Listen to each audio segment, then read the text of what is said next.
esperpento que se produce todos los días en la política española lo trasladas a la empresa privada y estarían todos fuera en un minuto. Han encontrado un filón en esta estrategia de división que les permite perpetuarse creando un teatro absolutamente ridículo y absurdo como es el Congreso de los Diputados. Es una pantomima ridícula. Todas las semanas asistimos a discursos demenciales. Yo creo que sería más pintoresco tener a monos arrojándose caca y resultaría más barato. Votan lo que diga el líder y nada más. Y el líder, su misión es participar en un concurso de popularidad semejante a Gran Hermano que le asegure permanencia básicamente. No ni siquiera buena gestión. Es evidente que hay unas clases extractivas y unas clases que son extraídas.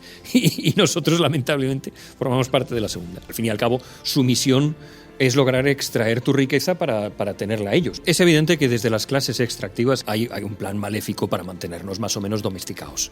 Esta comodidad que vivimos en realidad es una cárcel de oro. Mientras nos mantengamos en esos 2,5 hijos, una cantidad de impuestos que no termine de matarnos, aunque sí nos lo ponga la vida un poco difícil, la hipoteca sea pagable, etcétera, etcétera, el individuo sigue avanzando, curiosamente. Yo creo que han llegado a ese punto de equilibrio en el que saben que no vamos a dar un puñetazo encima de la mesa. Contrapartida es que todo se va desmoronando lentamente delante de nuestros ojos.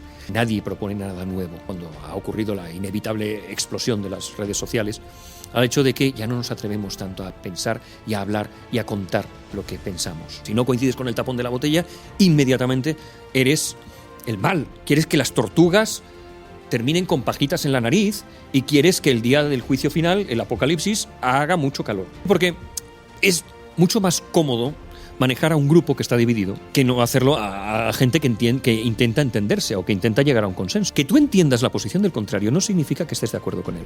Simplemente que entiende sus motivos. Simplemente con dar ese pequeño salto ideológico yo destruiría la polarización que vivimos actualmente. Hemos asumido que la mediocridad es tolerable. Y eso es peligrosísimo, pero en la política lo vemos de un modo muy evidente. No deberíamos conformarnos con eso. Deberíamos exigir mucho más. Pero no lo hacemos. Nos hemos conformado con lo mediocre. Esa sobreregulación no nos dejan hacer. No nos dejan prosperar. Hay dos problemas muy graves en Occidente. Y ambos problemas provienen de lo mismo, la sobreabundancia. Por eso creo que no es tan malo que Occidente colapse. Al final, esa patada en el culo puede hacernos reaccionar y puede hacernos convertirnos en personas mejores, que luchan, que piensan, que avanzan, que muerden la vida, en lugar de elegir qué próxima mierda va a haber en Netflix.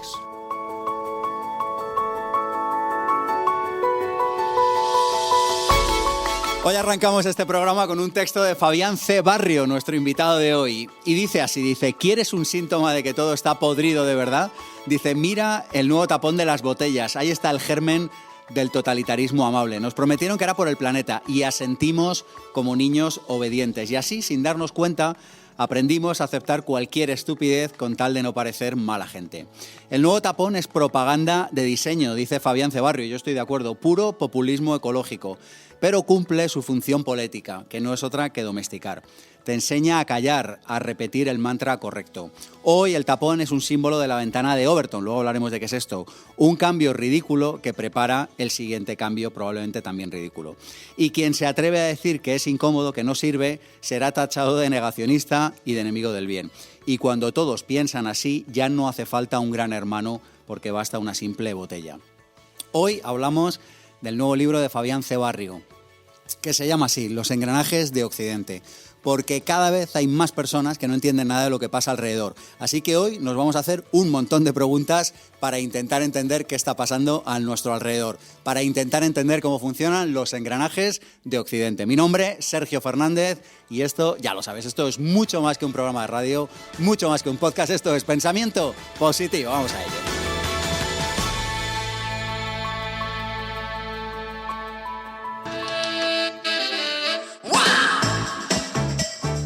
Pensamiento Positivo, el programa de desarrollo personal y profesional. Sergio Fernández. Fabián C. Barrio. Fabián es un viajero, escritor, librepensador, fue emprendedor, como todos los emprendedores casi de California. Llegó un momento que lo dejó, se subió en una moto y se dedicó a abandonar esa vida, entre comillas, normal, para dedicarse a viajar por el mundo. Hoy es un refugiado fiscal en Chipre, me encanta esta expresión, y desde sus libros y conferencias y su canal de YouTube se dedica a radiografiar cómo funciona el mundo. Labor por la cual, Fabián, te quiero felicitar públicamente. Muchísimas gracias. Te lo agradezco de corazón, Gracias. porque en estos momentos de estepa de información y de estepa ideológica, en la que cuando todo el mundo parece pensar lo mismo, parece que nadie piensa mucho, escuchar cosas diferentes y frescas, sinceramente, se agradece. Muy bien, muchas gracias. ¿Qué te lleva a escribir este libro? ¿Cuál es tu motivación? Yo observo, vamos a ver, desde Chipre las cosas se ven de un modo distinto, se ven con gran calma, porque realmente es una isla dedicada al placer, al ocio, recibe un montón de turistas al año, sobre todo ancianas británicas jubiladas que toman pastitas de té, categoría en la que yo me incluyo. Entonces, vivimos pues una vida muy tranquila, muy en calma, y me ha proporcionado sobre todo perspectiva. Se ve todo un poco a vista de pájaro. Entonces he observado una serie de patrones que se reproducen en la sociedad actual y que guardan mucha relación con otras sociedades que han colapsado en el pasado, con grandes imperios que se han ido al carajo. Sin embargo, los libros de historia tienden a explicarnos estos fenómenos desde una perspectiva de los grandes nombres. Tal emperador causó el colapso porque su familia, porque no sé qué, porque tal. Y realmente yo creo que estos colapsos son fenómenos profundamente humanos.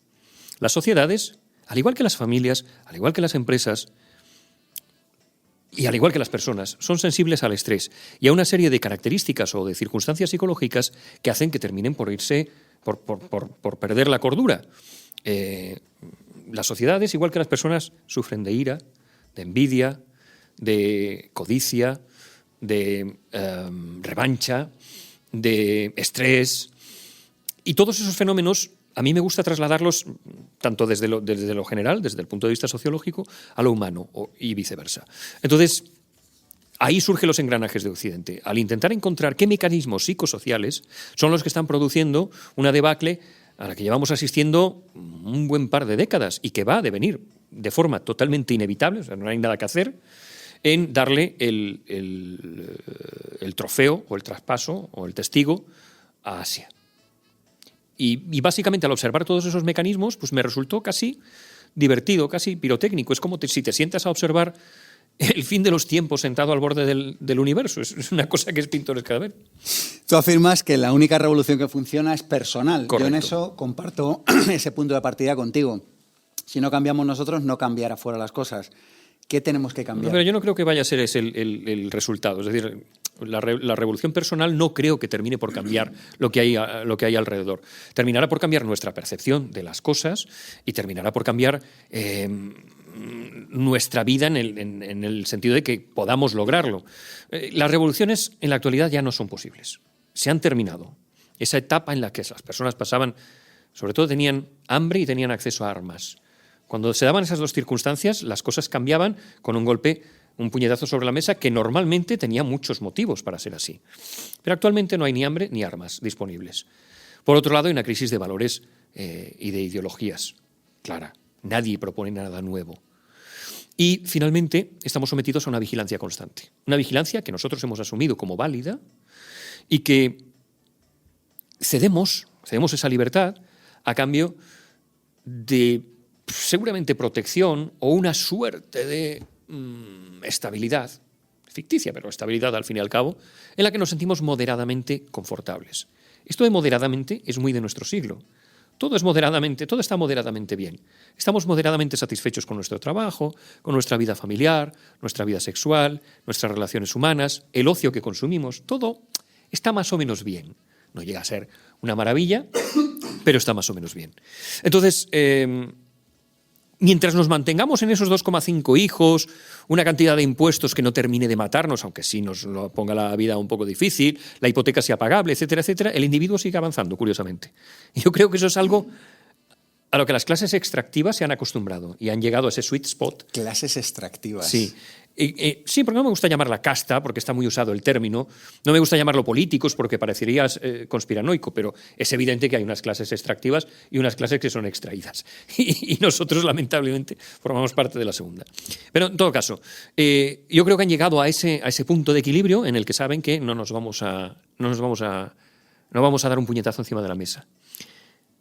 la contrapartida es que todo se va desmoronando lentamente delante de nuestros ojos.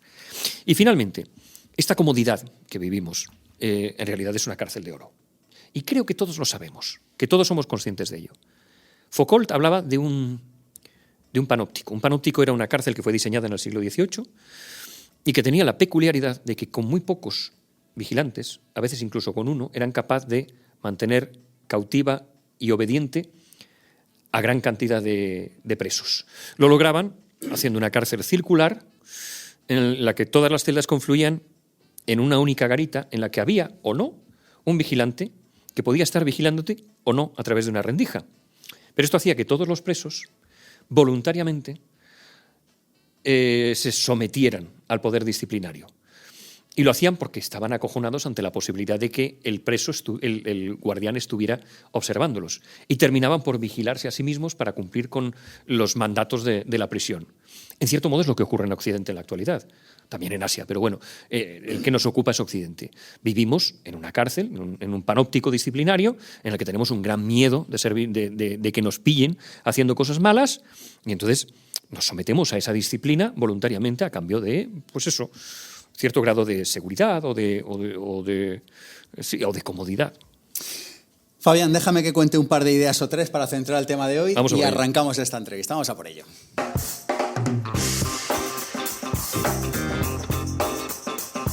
Bueno, te quiero compartir 3 ideas que a mí me han impactado para comprender cómo funciona el mundo actual. Yo no sé tú, pero yo hace años, concretamente, bueno, venía de antes, pero sobre todo a partir de los acontecimientos del año 2020 y de la restricción de derechos constitucionales, posteriormente declarada inconstitucional, siempre es un buen momento para recordarlo, empecé a hacerme preguntas, empecé a leer, empecé a investigar y empecé a cambiar mi visión de la realidad. Te quiero compartir 3 ideas. La primera de ellas es la idea del soma. Viene de este libro que yo afirmo, luego hablamos de esto si quieres, Fabián, pero yo a veces afirmo que si uno no ha leído Un mundo feliz y algunas otras referencias bibliográficas que vamos a dar ahora, probablemente no entienda bien lo que está pasando en este mundo. En Un mundo feliz de Huxley se habla del soma. En este libro se habla, o te permite reflexionar, de que cuando pensamos en dictaduras, pues siempre imaginamos tanques, censuras, imaginamos miedo, pero Huxley en Un mundo feliz plantea algo más inquietante, un mundo donde nadie protesta, porque casi nadie sufre, que es un poco lo que estábamos hablando ahora mismo. En un mundo feliz no hay guerras, en un mundo feliz no hay hambre, la gente no está libre, pero a cambio está cómoda. En un mundo feliz el soma es una droga que se utiliza para controlar los sentimientos y curar la depresión, permitiendo a la gente vivir sin ninguna emoción negativa. Es que parece que más que una novela, a veces parece un documental. El soma funciona como un narcótico para mantener la felicidad superficial y suprimir el malestar y la infelicidad. Y la idea de fondo de Un mundo feliz es radical. No todas las prisiones se construyen con barrotes. Algunas se construyen con bienestar, con comodidad y con dopamina barata, casi en oferta. Así que la pregunta que tenemos que hacernos hoy es muy clara. Si el sistema te da bienestar, si el sistema te elimina las emociones negativas, si el sistema te da ayudas, becas, subvenciones, si te da soma, ¿es eso un regalo o es eso una cárcel? Idea 2, del libro Rebelión en la granja, de George Orwell. Yo creo que para entender el mundo actual, George Orwell está como muy manido, pero es que es verdad que sigue dando respuestas. Como sabes, Rebelión en la granja es una fábula satírica del régimen soviético de Stalin, y en la fábula los animales hay un momento que se hartan pues, de los humanos, se hartan del granjero. Se levantan, lo expulsan, proclaman una gran revolución, todos serán libres e iguales. Al principio todo suena a una especie como de utopía, pero poco a poco los cerdos, los nuevos líderes, empiezan a disfrutar de pequeños privilegios. Así que la granja, que iba a ser diferente, acaba pareciéndose cada vez más a la anterior. Y esto nos trae a colación algo, y es que no basta con querer salir del sistema si tú sigues pensando como el sistema que criticas. La verdadera revolución no es cambiar de amo, ni cambiar de bandera, ni de etiqueta ideológica. Es una cosa más difícil que consiste en cambiar el paradigma. Y por último, la tercera idea que quiero compartirte es que lo primero es despertar. Esta es una pregunta, mejor dicho, esta es una respuesta que hemos tratado en muchas ocasiones en las formaciones, en las sesiones de preguntas y respuestas que hago con alumnos de IPP. Muchas personas me dicen, ¿pero qué hago ante el mundo que hay? Y yo la respuesta que siempre doy, la primera respuesta es, lo primero es despertar, es entender qué es lo que está pasando, porque si no entendemos qué es lo que está pasando, difícilmente vamos a poder luego actuar, si es que hay algo que actuar en consecuencia. Esta idea normalmente la remito a un libro que se llama El Club Bilderberg de Stulin. Es un libro que ha sido criticado, es un autor que ha sido criticado y sin embargo me parece que es un libro que abre los ojos. Durante las últimas décadas, este es el punto de partida del libro, hay un grupo de políticos, empresarios, banqueros, gente poderosa que se ha reunido secretamente para tomar las grandes decisiones e incluso, según el punto de vista de este libro, para nombrar a tu presidente del gobierno, para nombrar a los directores de los medios de comunicación libres del pensamiento único. Así que si eres de los que crees que hay medios de comunicación, si eres de los que crees que el presidente manda, si eres de los que crees que el pueblo elige, pues a lo mejor el Club Bilderberg de Stulin. Hay más libros con este título, por cierto, Cristina Martín Jiménez tiene otro libro interesante también con un título muy parecido. Probablemente este libro te sirva. Y ahora sí que sí, vamos a ver cuáles son los engranajes de Occidente. Vamos a por ello.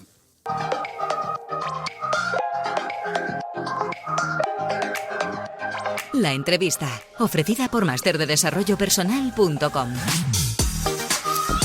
Fabián Cebarrio es autor de este libro, Los engranajes de Occidente, de un libro, de varios libros de viajes, de cuando dio la vuelta con su moto por el mundo. Usted se encuentra aquí, un libro de filosofía que disfruté mucho también. Puedes encontrar información sobre él una vez a la semana, ¿no? Es cuando publicas este vídeo una vez a la semana. Informativo satírico, Los minutos del odio. Los minutos del odio, una vez a la semana. Yo te lo recomiendo, yo me lo he visto de vez en cuando y la verdad que merece la pena. Puedes encontrar información sobre él fácilmente en internet, Fabián Cebarrio. Nosotros hemos llamado a nuestra detective de almas, a nuestra querida Cristina Serrato y a sus biografías con alma para conocer un poquito más cómo es nuestro invitado. Se define como un tipo ordinario que se esfuerza por llevar una vida extraordinaria. En ese empeño radica su autenticidad, singularidad y humanidad. Hijo del campo, en su memoria alberga instantes como el colegio rural con niños que olían a estiércol, aulas repletas de serrín, las fiestas del pueblo junto al cementerio, la granja de sus abuelos, la finca donde tenían corderos y plantaban pimientos de padrón, la devoción por Rosalía de Castro, Mazinger Z, los clics de Playmobil, las tardes de verano pedaleando para ir al río, las cabañas en los árboles o los amaneceres desde su habitación, donde un cielo que parecía volverse nácar le aportaba paz. Siempre tuvo la intuición de que la vida contenía algo más, una historia por descubrir marcada por el impulso a no detenerse de Papá Jesús y la búsqueda de la belleza de Mamá Luisa. También del trabajo sin tregua, la creatividad inquieta, el gusto por la vida epicúrea y el amor por los cuentos heredado por sus abuelos. Quiso ser escritor, actor y director de cine. Pasó de la radio local al boom de Internet, del traje y el coche descapotable a una decisión radical, arrancar su moto y no mirar atrás. Una aventura que le regaló 2 años de viaje, 63 países, más de 120.000 kilómetros, un libro autobiográfico y un precioso proyecto con el que denuncia el tráfico infantil en los circos de la India. Uno de los momentos más emotivos de su biografía fue cuando regresó a España tras esa vuelta al mundo y entró en Madrid rodeado por 70 motos con los escapes rugiendo. Constante y equilibrado, planifica todo a largo plazo. Se mueve por desafíos realistas que no para hasta conseguir a base de mucho tesón. Y hay 2 aspectos de su persona irrenunciables: la independencia y el humanismo. Aplauden los semáforos para rebajar su impaciencia, le horrorizan los ruidos fuertes, bebe de las tazas del lado del asa. Su banda sonora va de Tom Waits a The Flash, pasando por la canción A la luna de la ópera Rusalka o el Lacrimosa de Mozart. Termina el día repasando las noticias en Twitter y durmiendo con un podcast, y se levanta cada mañana preparándose unos espectaculares desayunos gourmet. Solo considera tiempo libre a los momentos en que se desploma en el sofá. Le gusta cocinar, el bricolaje, pintar, el sabor de los labios, del chocolate, el jackfruit, la sriracha, el cilantro, el jamón, el pimentón, el aceite de oliva, de la carne asada que cocinaba su abueliña o cualquier cosa hecha a la brasa. Le encanta el fuego. En su casa cada habitación tiene chimenea. Es un amante de la palabra al que le emociona la belleza que aparece sin avisar, la bondad de la gente y descubrir la nobleza de las personas más pobres del mundo. De ellos ha recibido grandes aprendizajes y una cura de humildad. Seguro de que cada cual tiene sus razones para actuar como lo hace, que hay que amar el destino y que todo sucede para ser disfrutado o para tener una lección. Cada día cumple su promesa de vivir lo extraordinario desde lo cotidiano, rebelándose contra el cliché establecido, para encontrarse en el margen luminoso de lo real, teniendo siempre presente la frase que con la caligrafía rechoncha de su madre lleva escrita en su antebrazo: esto también pasará.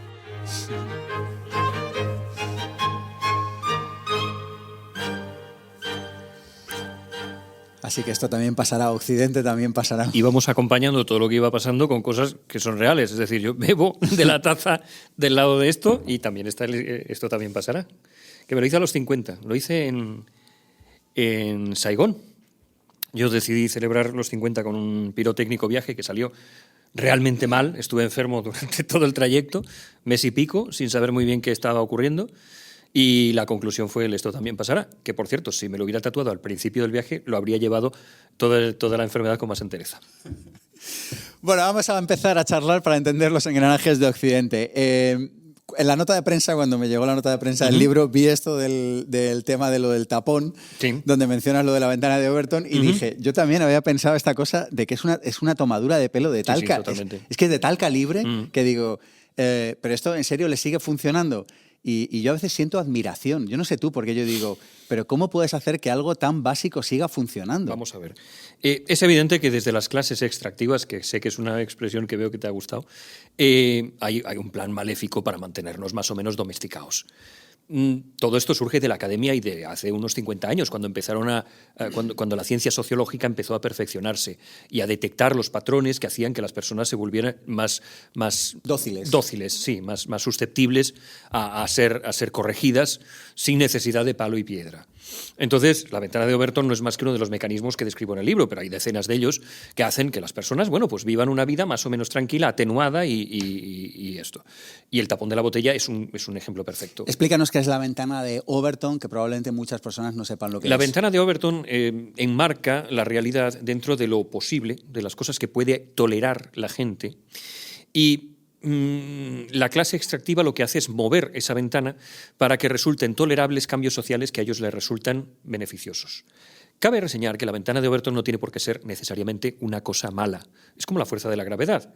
La fuerza de la gravedad es muy útil y la agradecemos todos los días de nuestra vida, pero si te caes, evidentemente te va a hacer daño. Y la ventana de Overton puede ser empleada para el mal o puede ser empleada para el bien. Hay determinados cambios sociales que yo creo que han sido muy, muy, muy buenos a lo largo de los últimos 50 años y que han empleado la ventana de Overton. ¿Por ejemplo? Pues, por ejemplo, pongamos el matrimonio homosexual, por ejemplo. La gente al principio pasó de verlo a una aberración a convertirse en algo perfectamente admitido por la sociedad. Quien dice eso dice la defensa de los derechos laborales o de la mujer. Todos esos son cambios que han tenido lugar a lo largo de un periodo de tiempo y que se han hecho desplazando la ventana de lo que era tolerable por parte del público hacia posturas cada vez más afines a lo que se pretendía lograr finalmente. Y hay muchas estrategias que permiten mover esta ventana de Overton. Una de ellas es ir condicionando a las personas de un modo muy gradual. También puedes contar con un líder carismático, alguien que sea muy reconocible por su coleta o por su larga barba y un acento peculiar, etcétera. Alguien que tenga un carisma suficiente como para arrastrar a las personas y llevarlas a su redil. Puedes emplear una crisis, por ejemplo, para forzar ese cambio y lograr que todos pasemos por el aro y hagamos determinadas cosas porque de repente hay un virus de un pangolín que ha convencido a todo el mundo de que sí que debemos hacer las colas, enviar SMS, aplaudir en los balcones, yo qué sé, cosas inverosímiles. Es decir, la ventana de Overton está ahí y es una forma de cambiar. Puedes, por ejemplo, proponer algo escandalosamente radical que no es lo que persigues realmente. Sino quedarte luego en una cosa que sea más asumible. Esto lo hacía muy bien Echenique cuando estaba en política. De repente decía que había que sacarle el 95% de los impuestos a los ricos. Jamás nadie ha perseguido extraerle el 95% de la riqueza por el momento. Pero sí es verdad que eso les gusta. adecuó a las personas a aceptar cosas que entraran más dentro de lo razonable. Entonces, es un mecanismo más, un mecanismo de manipulación política, como muchos que han brotado de la academia y que han permeado en el público y que se emplean ahora. Pues la academia lo que hizo fue describir cómo funcionaban las cosas. Pero claro, luego eso lo aplicas y tienes un arma muy poderosa y consigues que centenares o miles de personas tomen una plaza pública y estén ahí enrocados para luchar contra el sistema durante muchos meses, y luego esas personas terminen incrustadas en las administraciones haciendo exactamente lo mismo que la casta que ellos decían que iban sin que pase nada. A expulsar, y no pasa nada. Tú has estudiado este tema en profundidad. ¿Tú sabes quién manda? No tengo ni la más remota idea.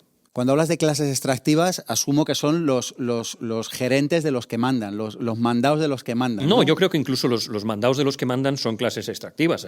Al fin y al cabo, su misión es lograr extraer tu riqueza para tenerla ellos. Pero sabemos que las clases extractivas no mandan, entonces.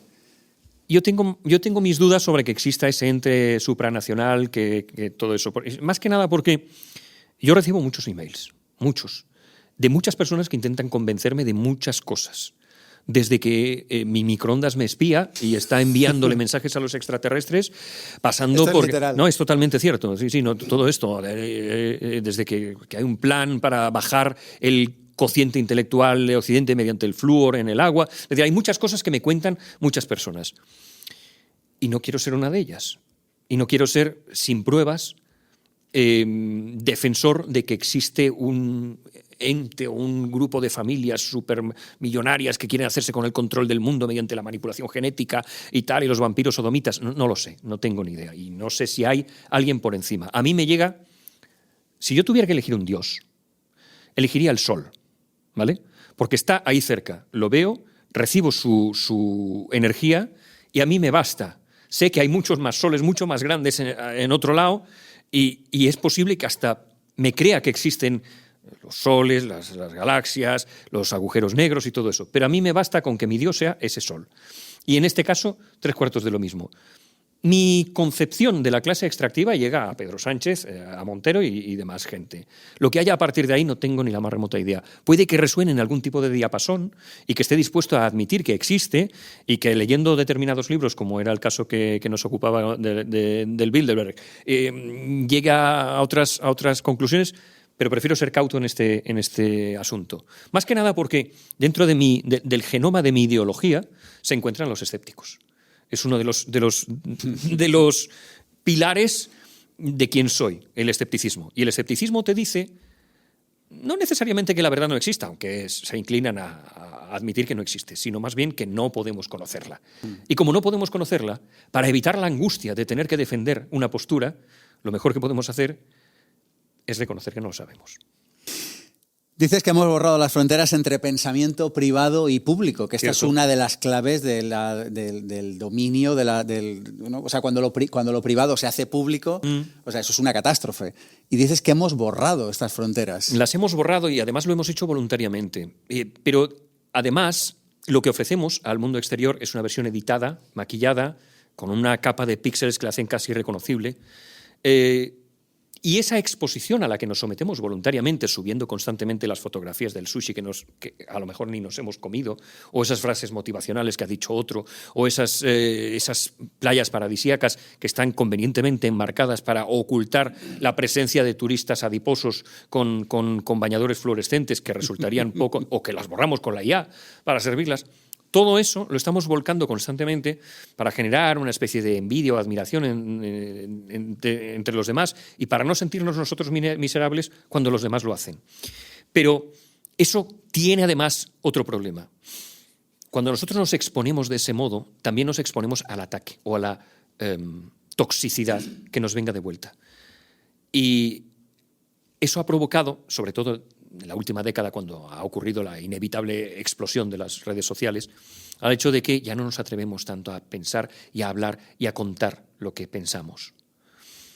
Hay una autocensura. Evidente, muy clara, muy clara. En parte por el rodillo ideológico, que en cuanto te sales un poco del redil eres convenientemente empujado. Y la cancelación que ocurre cuando en tu entorno se enteran de que tú tienes Piensas, determinadas o no coincides con pues la botella, el tapón de la botella. Si no coincides con el tapón de la botella, inmediatamente eres el mal, quieres que el planeta, quieres que las tortugas terminen con pajitas en la nariz y quieres que el día del juicio final, el apocalipsis, haga mucho calor.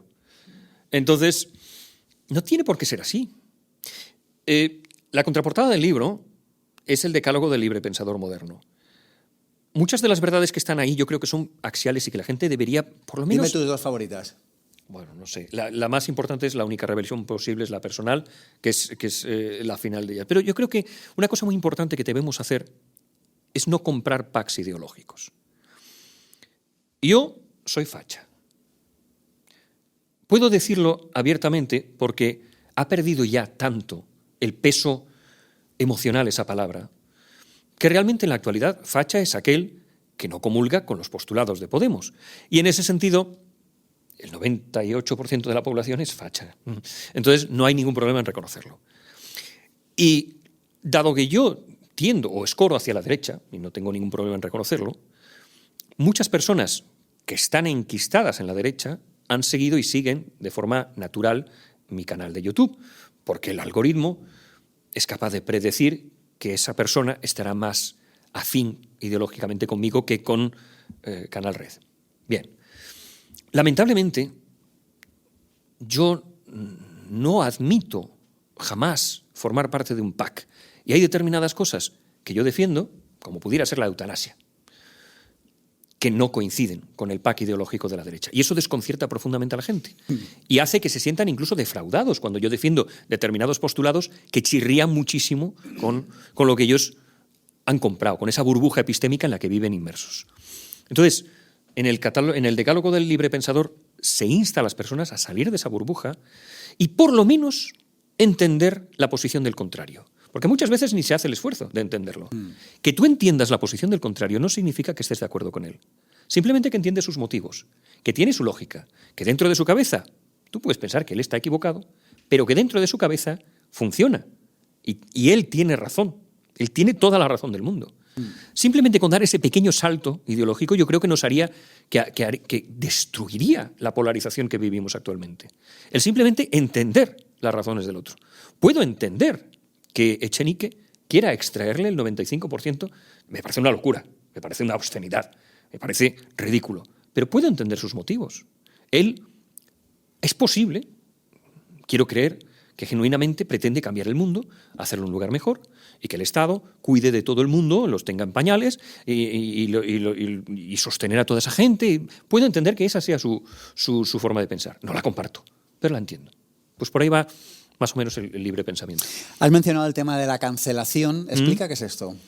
La cancelación no tiene por qué ser una cancelación en masa. La cancelación es el fenómeno mediante el cual se anula a una persona socialmente, se la expulsa. Fíjate que en la antigüedad, más que la pena de muerte, era el ostracismo. Era el ostracismo. El ostracismo era lo que realmente jodía a las personas.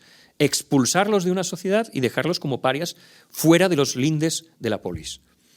Y eso es lo que es la cancelación.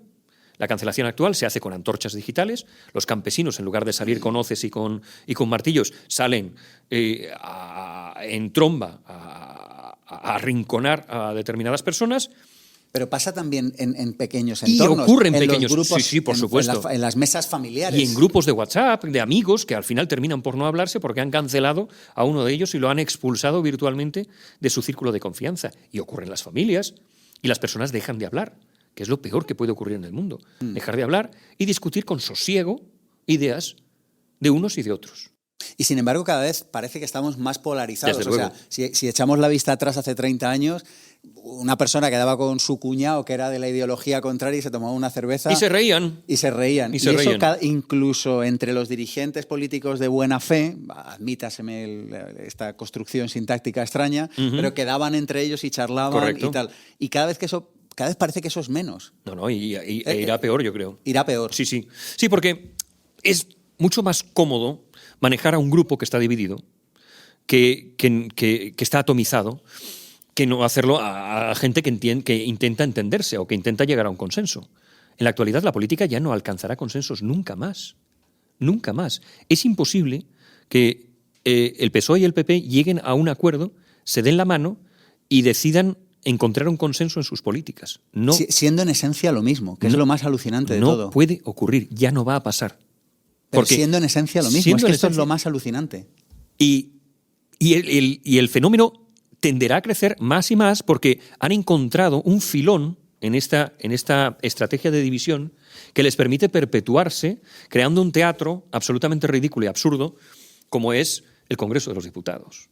El Congreso de los Diputados es una pantomima ridícula y lo vemos todas las semanas. Todas las semanas asistimos a discursos demenciales que podrían... Yo creo que sería más pintoresco tener a monos arrojándose caca y resultaría más barato que lo que hay ahí.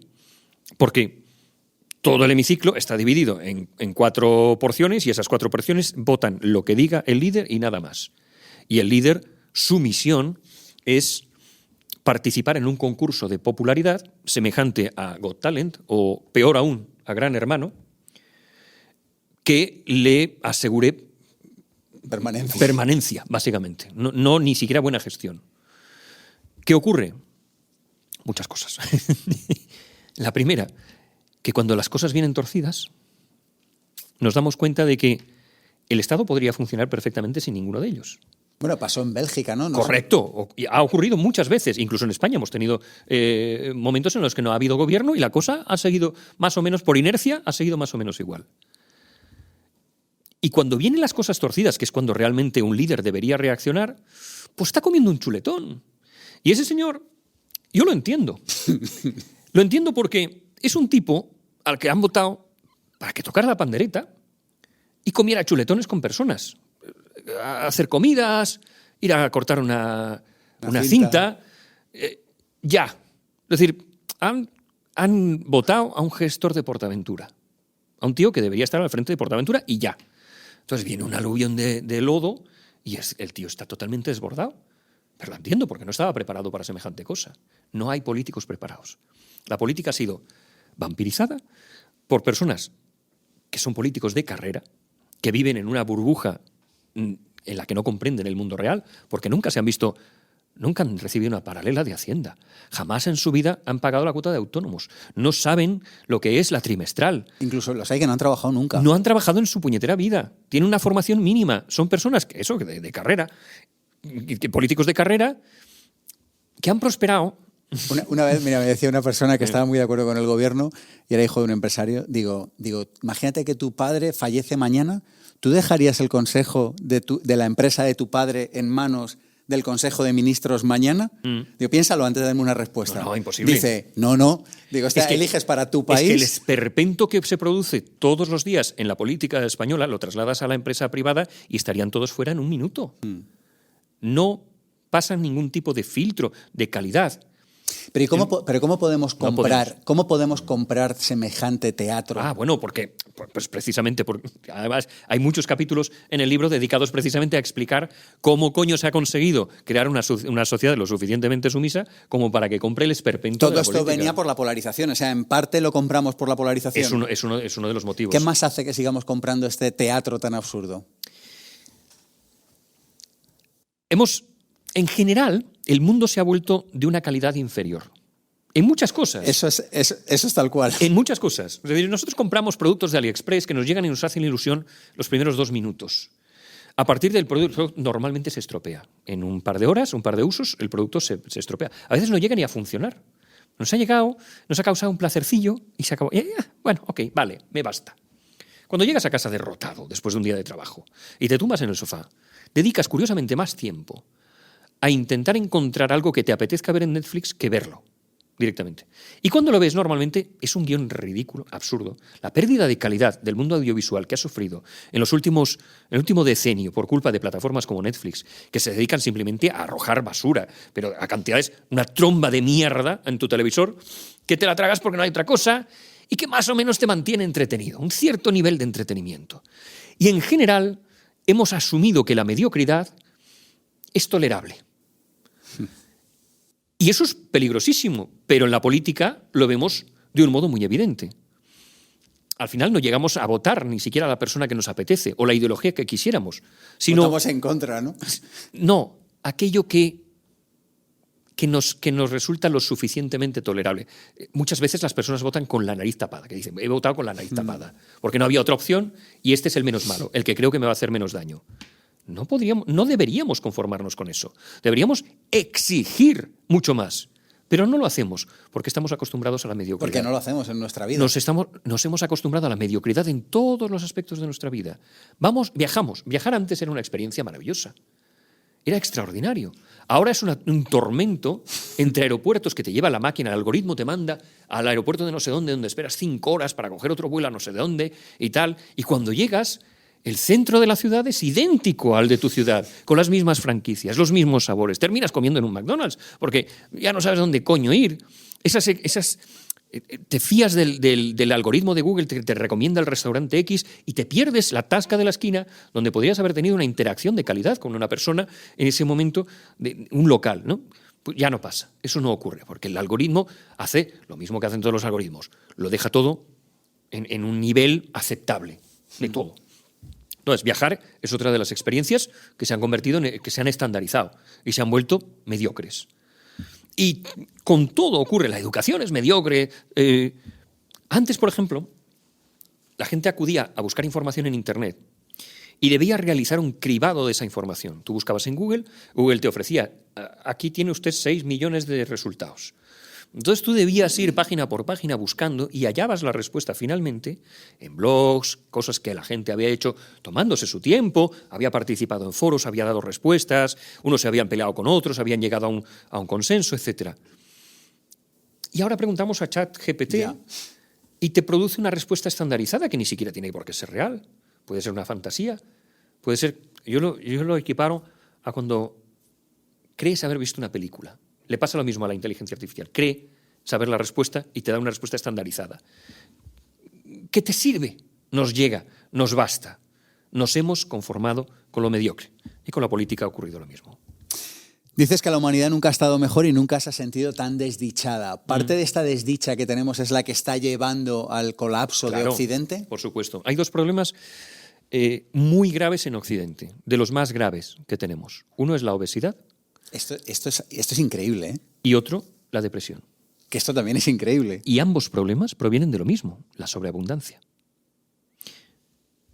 Por eso creo que no es tan malo que Occidente colapse. Al final, esa patada en el culo puede hacernos reaccionar y puede hacernos convertirnos en personas mejores, que luchan, que piensan, que avanzan, que muerden la vida, en lugar de elegir qué próxima mierda va a haber en Netflix. Pero de alguna manera estamos como dormidos, estamos como anestesiados. Sí, totalmente, totalmente. Antes hablabas de un mundo feliz. Un mundo feliz parte de la premisa de que el placer puede resultar adormecedor, puede domar a las personas. Y en cierto modo es lo que ocurre. Es decir, hay una cantidad sostenida de placer, de seguridad, de comodidad en la que vivimos. Y eso impide que busquemos una respuesta más allá. Simplemente no hace falta. Dices también que todos los imperios se han construido sobre miserias y tormentos y que todos han acabado en el lodo y que esto también pasará con Occidente. Claro. La cantidad de trabajo que hay detrás de todo lo que hemos construido es abrumadora.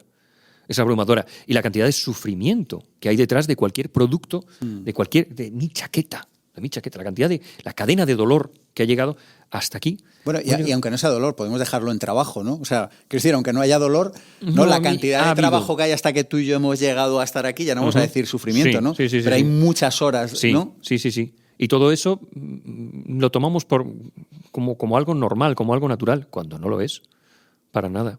Y al final ha ocurrido con los imperios prácticamente lo mismo, se ha repetido siempre el fenómeno. Se crece, la sobreabundancia provoca que las clases extractivas se froten las manos y decidan echar mano del pastel. Llegan los mediocres a la parte superior de la pirámide de la cadena trófica, todo termina por desplomarse y eso produce crisis económica, corrupción, movimientos migratorios en masa, pérdida de libertades y colapso. Y eso ha ocurrido desde la noche de los tiempos hasta hoy mismo.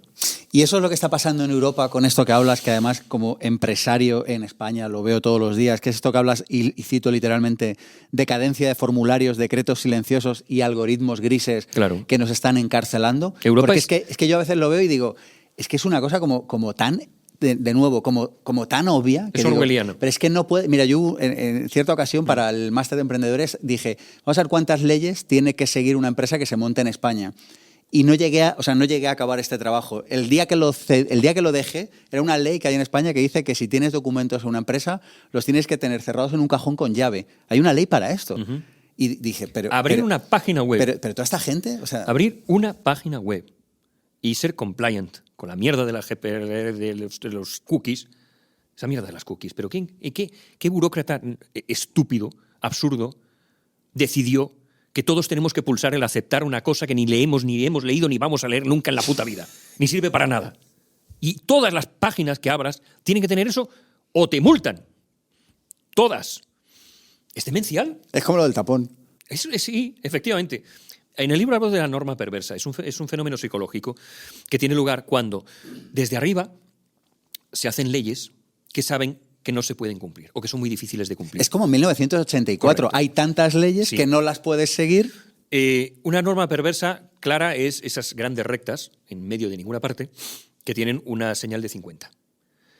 Y tú intentas al principio cumplirlo, pero joder, que no hay nadie, que 50 es muy poco, que no hay niños, escuelas, no hay nada, voy a darle un poquito más a la... Pero claro, ¿y si eso que está allá al fondo no es un perro, sino un guardia civil disfrazado de perro? Entonces vives acojonado y miras sobre el hombro para ver si alguien te está vigilando. El panóptico del que hablábamos antes. Es exactamente así, funciona así. Entonces, en Europa en concreto... Y la eso está regulación- acabando con Europa. Totalmente. Drena a la gente. Drena mental, física, psicológicamente a las personas. Si abrir una página web es tener que informarte de la mierda de la ley de la protección de la cookie, de todo eso, o simplemente, joder, un puesto de limonadas. Todas las cosas que tienes que pagar a sicarios que te defiendan del gobierno. Sicarios Legislativos en este legislativos caso. que te defienden, que te blinden ante la posibilidad de acabar en la cárcel por abrir un puesto de limonadas o que acabes arruinado. Y la posibilidad de ruina al abrir un negocio de limonadas es real. Entonces, esa sobreregulación, que en teoría está para proteger al consumidor y que todo vaya bien y que todo vaya engrasado, ha acabado por completo con la voluntad de las personas de avanzar un poquito por su cuenta. No nos dejan hacer, no nos dejan prosperar.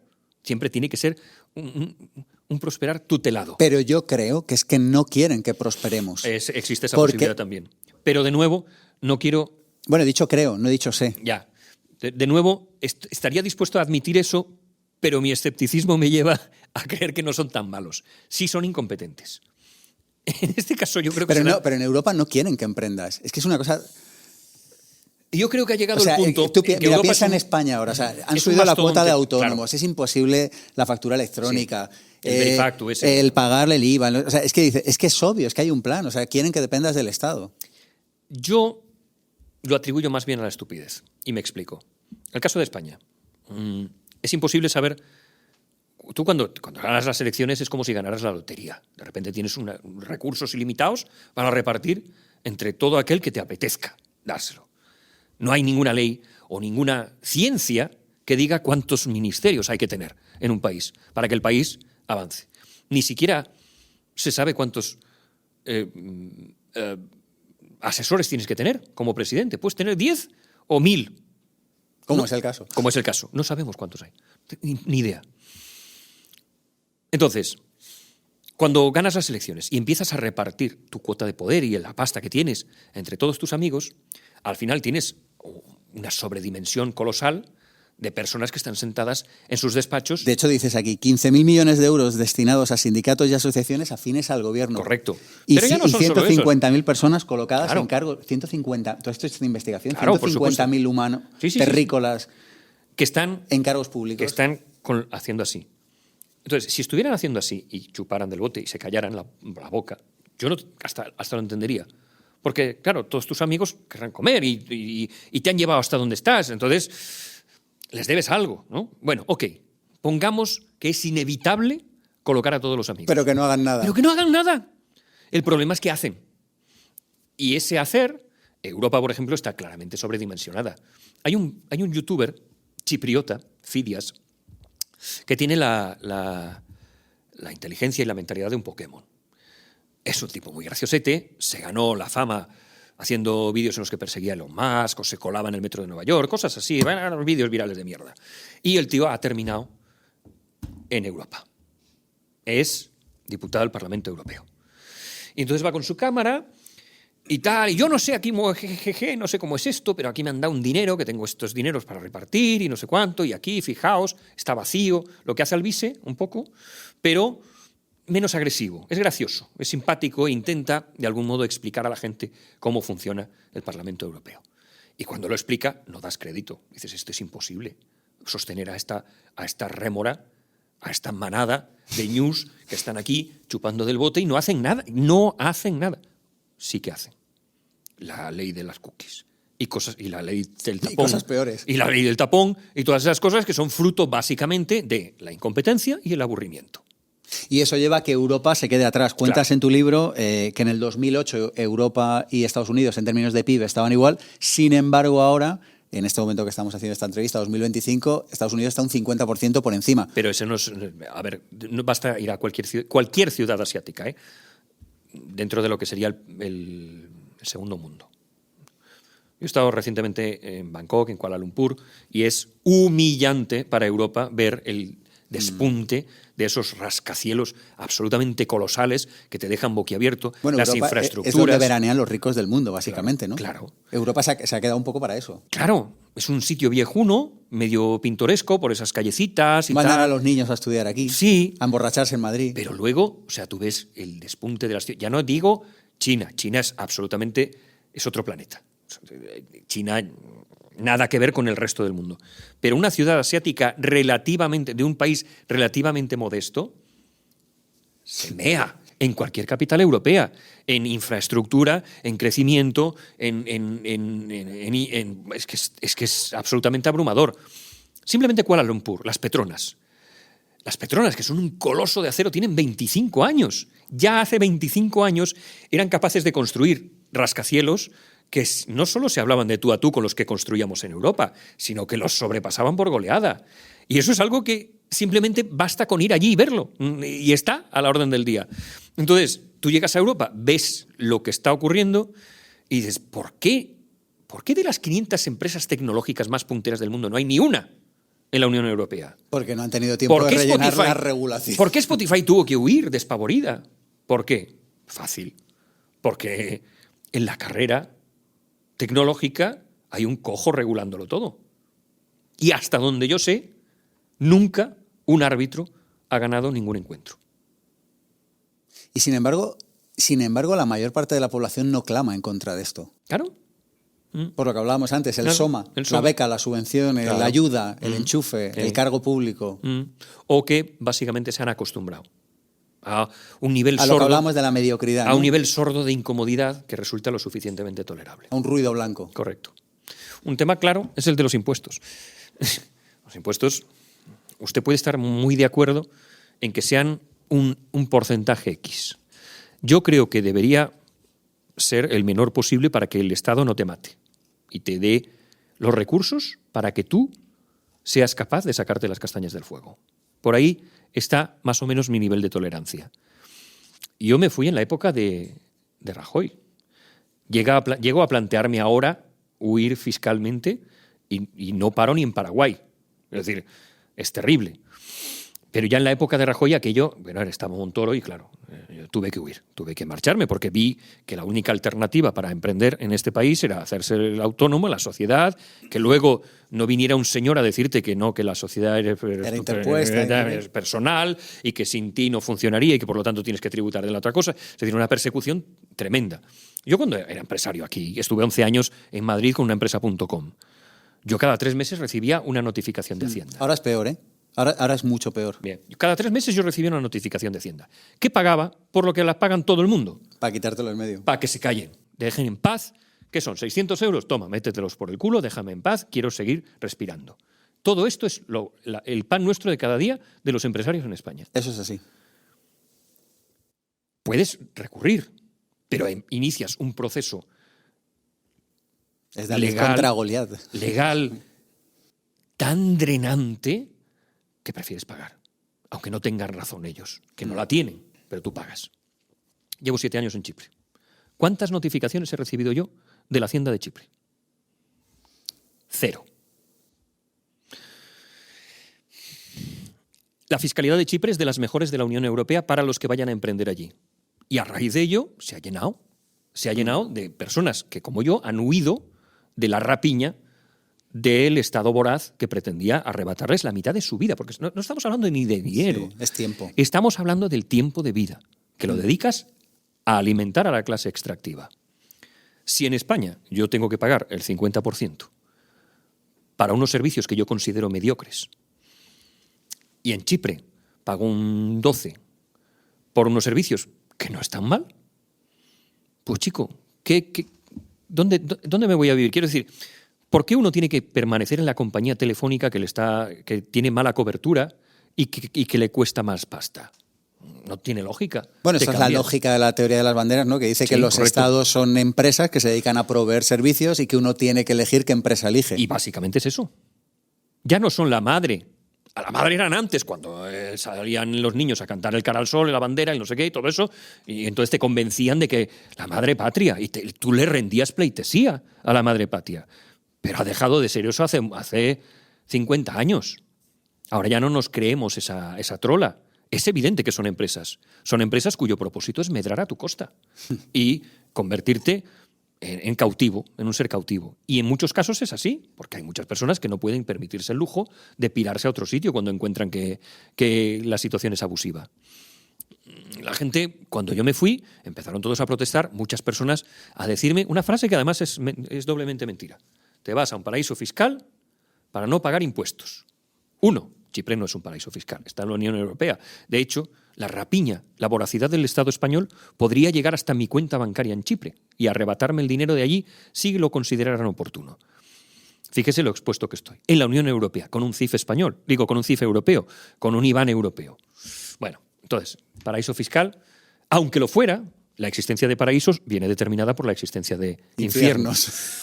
Pero es que además paraíso es una mala traducción del inglés, no es tax haven, no es haven de cielo, es haven de refugio. Sí creo que estoy refugiado. Pero bueno, la segunda parte de la mentira es para no pagar impuestos. Yo sí los pago, pero los pago donde consumo los servicios. Si yo uso las carreteras de Chipre, la sanidad de Chipre, los bomberos de Chipre, la policía de Chipre, ¿a santo de qué cojones tengo que pagarla en España? Y la territorialidad de los impuestos es la base de los impuestos de todas las naciones del mundo, excepto 2 en el mundo: Eritrea y Estados Unidos.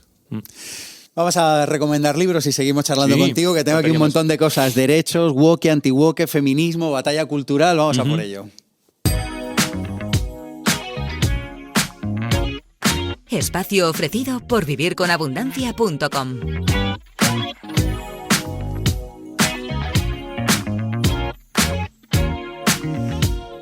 Bueno, nos gusta recomendar libros. Fabián, yo voy a recomendar unos cuantos para aprender sobre estos temas. Seguro que coincidiremos. Y luego, si te parece, tú me recomiendas los tuyos favoritos. ¿Te parece? Sí. Mira, yo he traído aquí varios. 1984 y los recomiendo. Ahí coincidimos. Claro, porque, mira, yo digo, uno no puede nombrar lo que no sabe que existe. Y a mí 1984 me regaló, cuando lo leí, términos como Gran Hermano, términos como neolengua, términos como policía del pensamiento y términos, bueno, como todos los ministerios que tiene, pero sobre todo el Ministerio de la Verdad, que lo traigo aquí, que claro, cuando entiendes el Ministerio de la Verdad, entiendes también lo que está pasando en este momento. El doble pensar, por ejemplo, es algo que se aplica constantemente. Y el delito de pensamiento. Y el delito de pensamiento, sí. Es una maravilla de libro. Bueno, he recomendado uno, hoy me permito el lujo de recomendar uno de los míos, que en este caso es El Sorprendedor, que escribí junto con Rubén Chacón, donde Lume vive en la isla de Apatia, donde el conformismo se considera una virtud virtud, y donde los habitantes de Apatia se hacen controles de preapasionamiento, porque lo que peor está visto en la isla de Apatia, donde vive Lume, el protagonista de este libro, es estar apasionado, y tienen cines 24 horas para prevenir la pasión, donde ponen, entre otras, historias de emprendedores que fracasaron, por si te da un arrebato de pasión, tengas siempre algo disponible 24 horas. Y quería recomendar otro libro, que es Los dueños del planeta, de Cristina Martín Jiménez, un poco en la línea de lo que hablábamos antes, del Club Bilderberg, no sé qué. Yo creo que está bien leer este tipo de cosas como para ampliar la mente y darnos cuenta de que podría haber otra realidad detrás. Recomiéndame libros.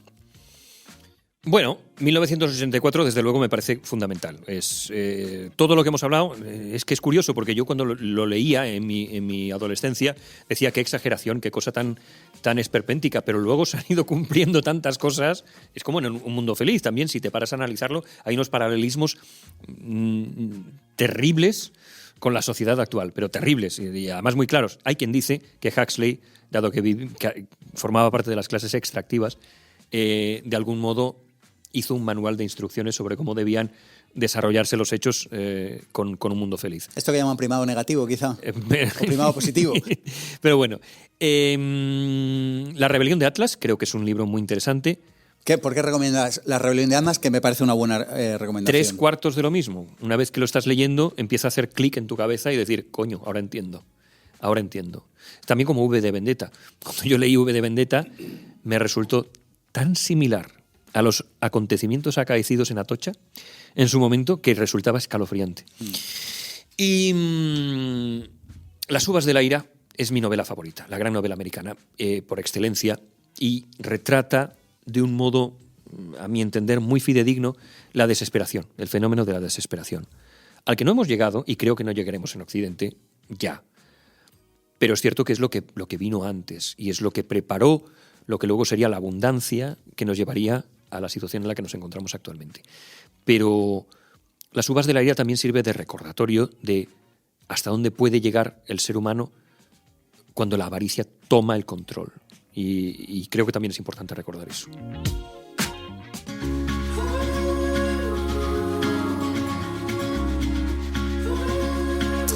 Bueno, si te está gustando lo que estamos hablando con Fabián Cebarrio, tengo una cosa para ti. Se llama ippformacion.com/regalo. Todos los días mando un correo con un vídeo, con un libro, con una anécdota, algo que he aprendido entrevistando a Fabián, por ejemplo, o a cualquier otra persona.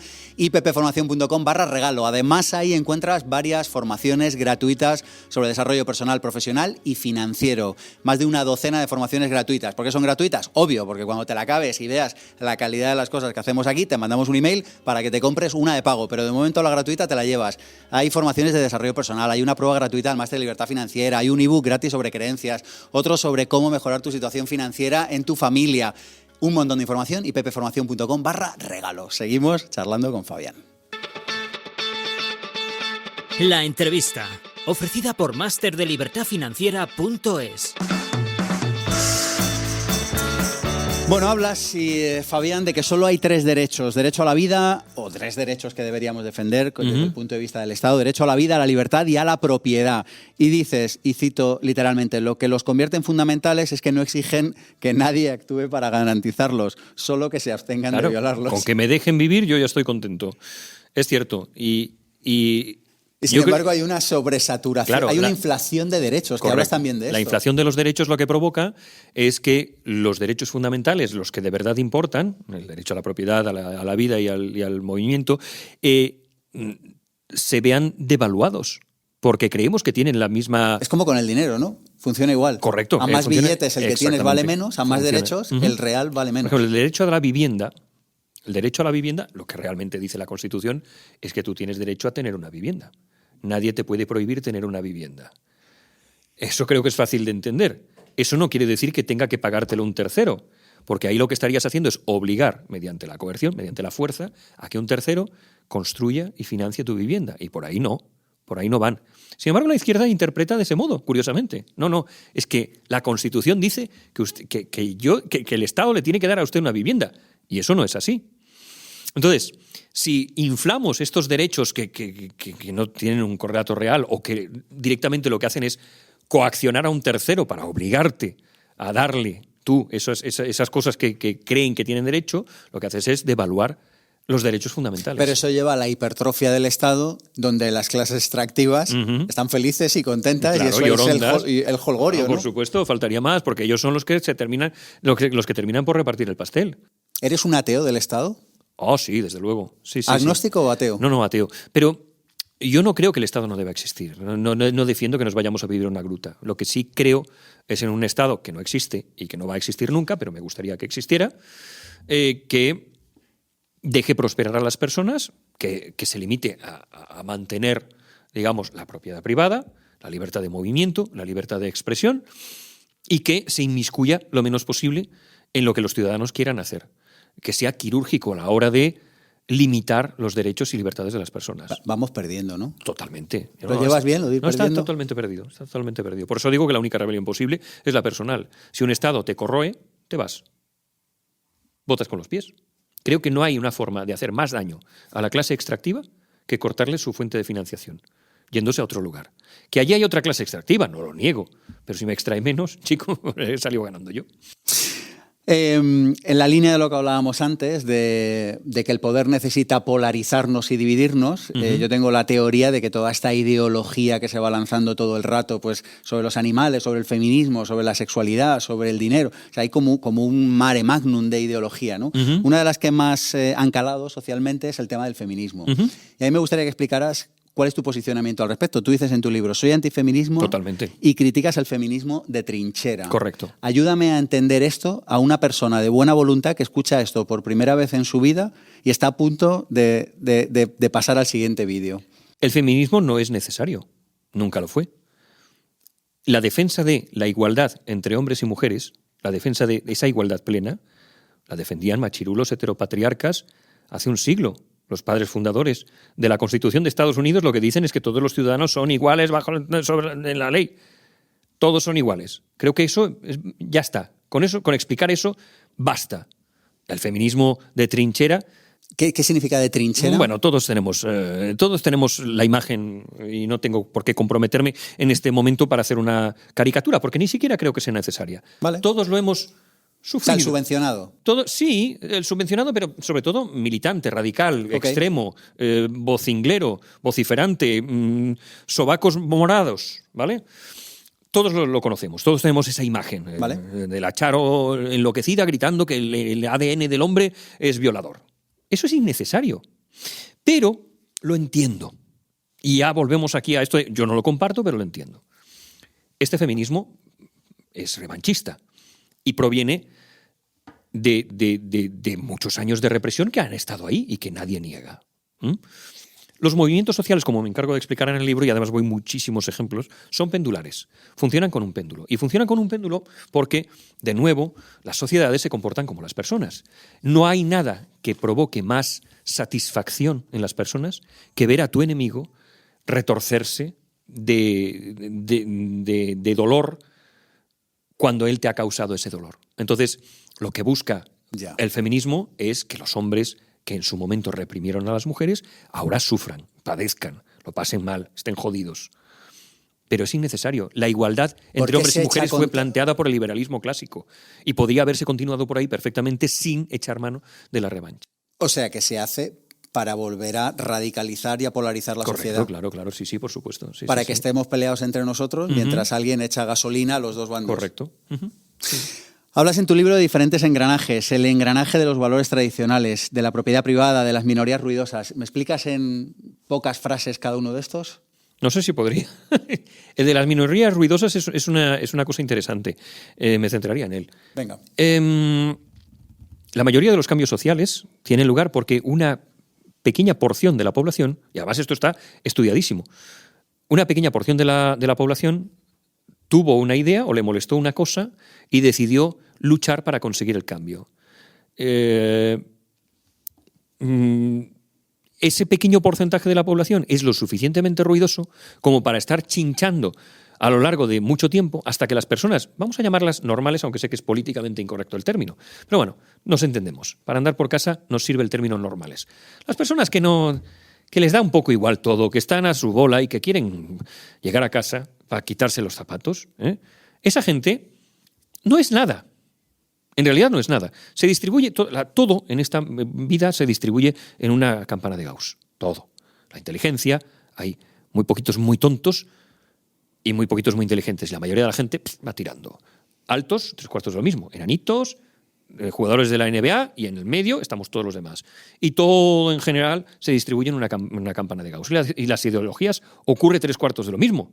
En un lado está Elisa Beni y en otro Donald Trump. Y en medio, pues hay gente que le importa todo 3/4, da igual. O sea, déjeme en paz, no me venga a mí con sus mierdas. Lo que ocurre es que esas minorías chiquitinas que están ahí hacen muchísimo ruido y causan muchísima fricción y están molestando todo el santo día. Escúcheme, oiga, que yo soy transexual, que mire, que yo soy no binario. Y están ahí, dale. Y generan una sensación de que el problema es infinitamente mayor de lo que es. Pero la cantidad de personas a las que afecta determinada cosa es irrelevante. Irrelevante estadísticamente hablando. No digo que les joda. Evidentemente les tiene que joder, si no, no estarían dando molestando todo el día. Pero esa cantidad de personas, de cualquier cosa, quiero decir, que incluso los antiabortistas, si quiere que no ponga ejemplos woke, voy a poner también ejemplos de la derecha. Antiabortistas dando todo el santo día.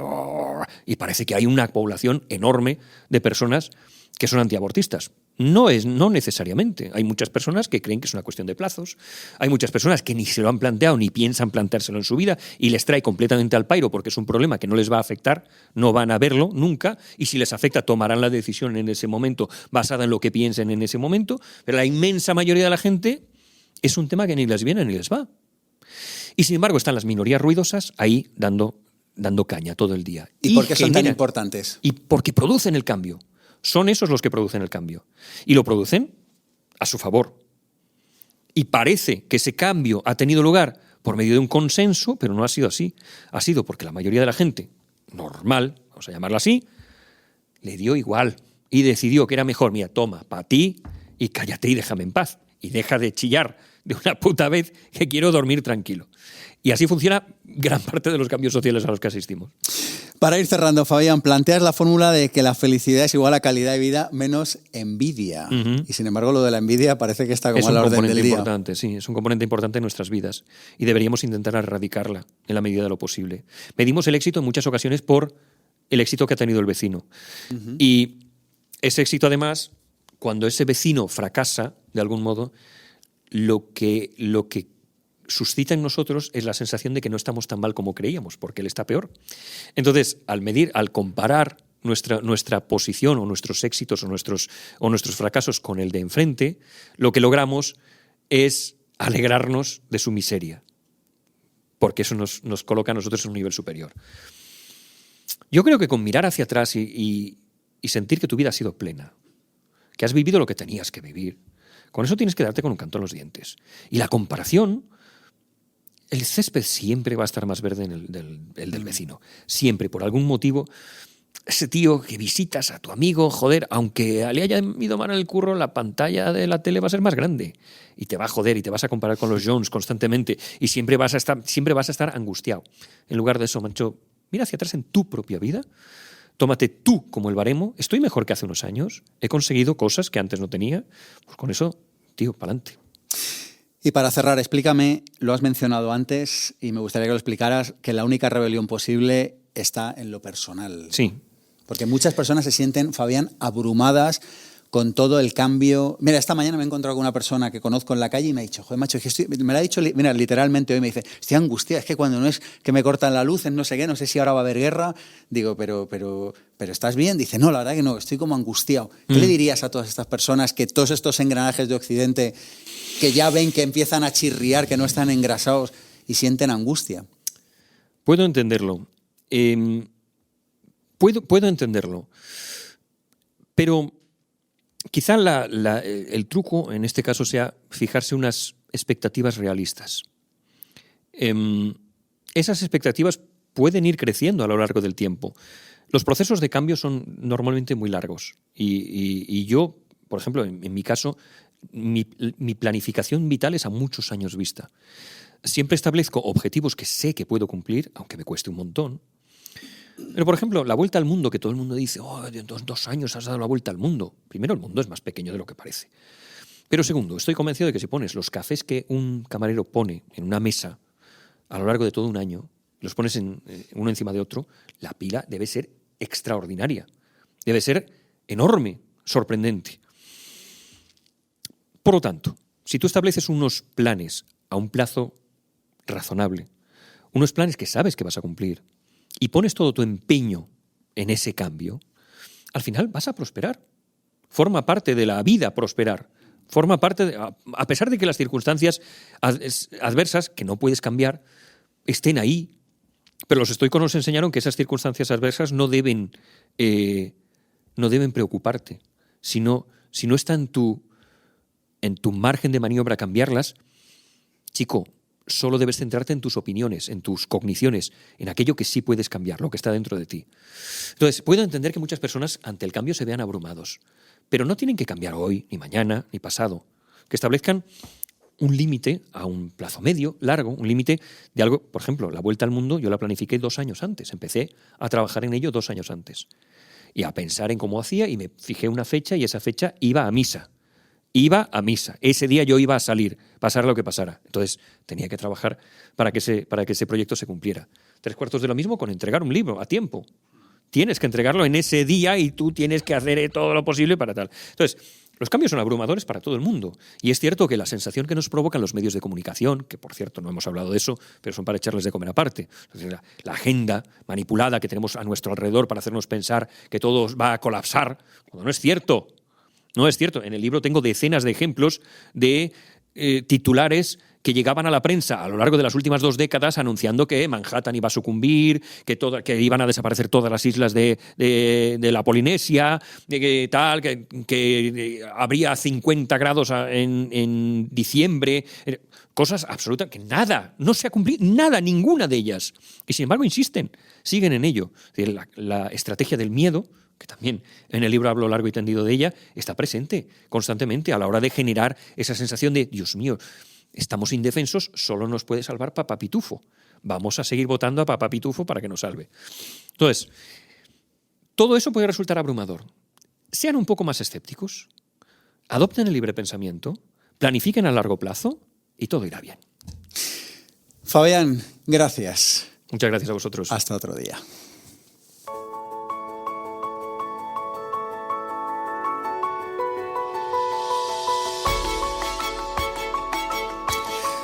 Pues hasta aquí ha llegado nuestro programa con Fabián. Hemos aprendido cantidad de cosas, entre ellas la ventana de Overton, hemos aprendido el término clases extractivas, hemos recordado el Soma, la cárcel de oro, 1984, V de Vendetta, rebelión de Atlas, las uvas de la ira.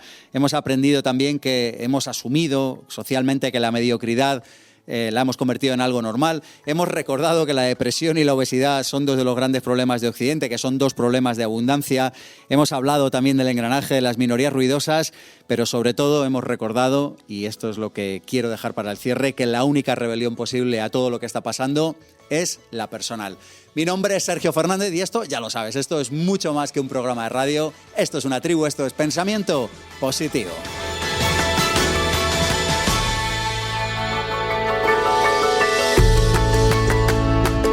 Si te ha gustado este vídeo, ve ahora mismo a ippformacion.com/regalo y apúntate a mi mail diario donde te mando cada día un mensaje con información de valor sobre desarrollo personal, profesional y financiero. Cada día un email con mucho valor. Además, en ippformacion.com/regalo podrás apuntarte gratis a otras formaciones de desarrollo personal, profesional y financiero. ippformacion.com/regalo.